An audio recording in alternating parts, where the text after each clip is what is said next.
Luca Guadagnino'nun Queer filminde Daniel Craig, nefes kesici bir performans sergiliyor.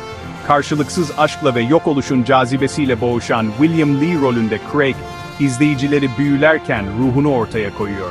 James Bond'un kendinden emin havası gitmiş, yerine özlem ve umutsuzluğun ham, filtresiz bir tasviri gelmiş. Craig bu ikiliyi yürek burkan bir hassasiyetle yakalıyor. Bu sadece oyunculuk değil, içten gelen bir dönüşüm. Jenerik aktıktan çok sonra bile sizinle kalan, Craig'in olağanüstü yeteneğinin ve filmin duygusal gücünün bir kanıtı olan bir performans. 1950'lerin tancasını fon alan Queer, aşk, bağımlılık ve aidiyet arayışının hikayesi. Bu hikaye, dönemin egzotik ve gizemli atmosferinde insan ruhunun derinliklerine inen bir yolculuğu anlatıyor.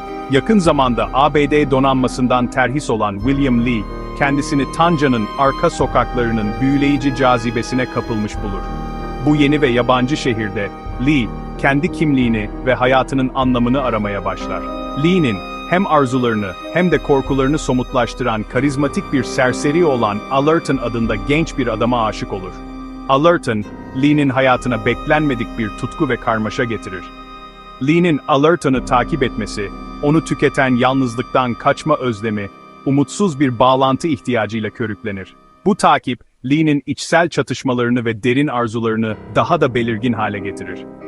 Guadagnino, karşılıksız aşkın sarhoş edici iniş çıkışlarını yakalayarak, Lee'nin takıntıya düşüşünü ustaca tasvir ediyor. Yönetmen, izleyiciyi Lee'nin duygusal dünyasına çekerek, onun acılarını ve umutlarını derinlemesine hissettiriyor. Film, bu duyguların çıplaklığından çekinmiyor ve kendi kimliğiyle boğuşan bir adamın sarsılmaz bir portresini sunuyor. Lee'nin içsel mücadelesi, izleyiciyi derinden etkileyen bir hikaye olarak karşımıza çıkıyor. Luca Guadagnino bir atmosfer ustası ve Queer'de hem baştan çıkarıcı hem de rahatsız edici bir dünya yaratıyor. Onun yönetmenlik tarzı, izleyiciyi filmin içine çekerek, karakterlerin duygusal yolculuklarına ortak ediyor. Guadagnino'nun filmlerinde her sahne, her detay, izleyiciyi büyüleyen bir atmosfer yaratmak için titizlikle işlenmiş. Film, 1950'lerin tancasının canlı renklerini ve dokularını yakalayan muhteşem sinematografisiyle görsel olarak büyüleyici. Tangier'in sokakları, pazar yerleri ve tarihi dokusu, filmin atmosferini zenginleştiriyor ve izleyiciyi adeta o döneme götürüyor. Kalabalık pazar yerlerini, dumanlı kafeleri, sırların fısıldandığı ve arzuların doyurulduğu loş ışıklı barları görüyoruz. Bu mekanlar, karakterlerin içsel dünyalarını ve duygusal çatışmalarını yansıtıyor. Guadagnino'nun kamerası ayrıntılarda oğluyor ve bizi Lee'nin bakış açısına sürüklüyor. Kamera, karakterlerin duygusal derinliklerini ve içsel çatışmalarını ortaya çıkaran bir araç olarak kullanılıyor. Şehir, gizli arzuların ve yasak zevklerin labirenti olan başlı başına bir karakter haline geliyor.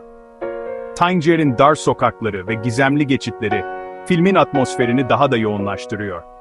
Guadagnino, filme nüfuz eden bir özlem ve huzursuzluk duygusu yaratarak, önemli sahnelerin duygusal etkisini artırmak için müziği kullanıyor. Müzik, karakterlerin duygusal durumlarını ve içsel çatışmalarını daha da derinleştiriyor. İzleyiciyi filmin dünyasına daha da çekiyor. Queer, William S. Burroughs'un aynı adlı yarı otobiyografik romanından uyarlanmıştır. Guadagnino, Burroughs'un düz yazısının ruhuna sadık kalarak, yazısının ham dürüstlüğünü ve rahatsız edici güzelliğini yakalıyor. Film, romanda ele alınan bağımlılık, cinsellik ve insan doğasının karanlık yönleri gibi tartışmalı temalardan kaçınmıyor. Guadagnino'nun uyarlaması, Burroughs'un eserinin kalıcı gücünün bir kanıtı. Romanın bilinç akışı tarzını görsel olarak çarpıcı ve duygusal olarak yankı uyandıran sinematik bir deneyime dönüştürüyor. Diyalog, keskin ve bilgilendirici, karakterlerin zekasını ve birbirleriyle bağlantı kurmak için yaptıkları çaresiz girişimleri yansıtıyor. Daniel Craig'in performansı filmi ayakta tutarken, yardımcı oyuncular da aynı derecede etkileyici ve unutulmaz. Her oyuncu rollerine derinlik ve nüans katıyor. Tanca'nın sarhoş edici kaosunda, anlam ve bağlantı arayan kayıp ruhların bir goblenini yaratıyor.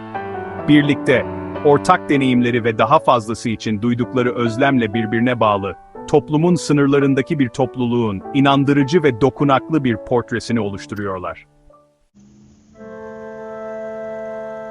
Queer, görsel ve işitsel bir şölen.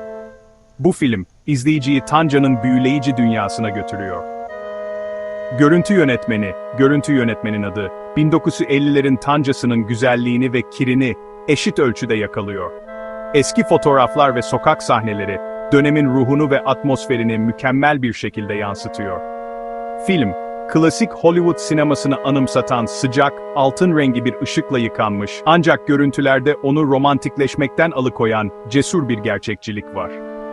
Bu ışıklandırma, Tanca'nın hem büyüleyici hem de gerçekçi yönlerini ortaya koyuyor. Kamera hareketleri akıcı ve genellikle rüya gibi, Lee'nin giderek istikrarsızlaşan ruh halini yansıtıyor.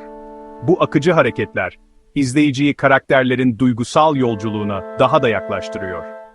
Bestecinin tarafından bestelenen film müziği, türlerin ve ruh hallerinin ustaca bir karışımı. Besteci, her sahnenin duygusal tonunu mükemmel bir şekilde yakalıyor. Müzik, yüksek duygusal anlarda yükseliyor ve filmin lirik ve unutulmaz atmosferini mükemmel bir şekilde tamamlıyor.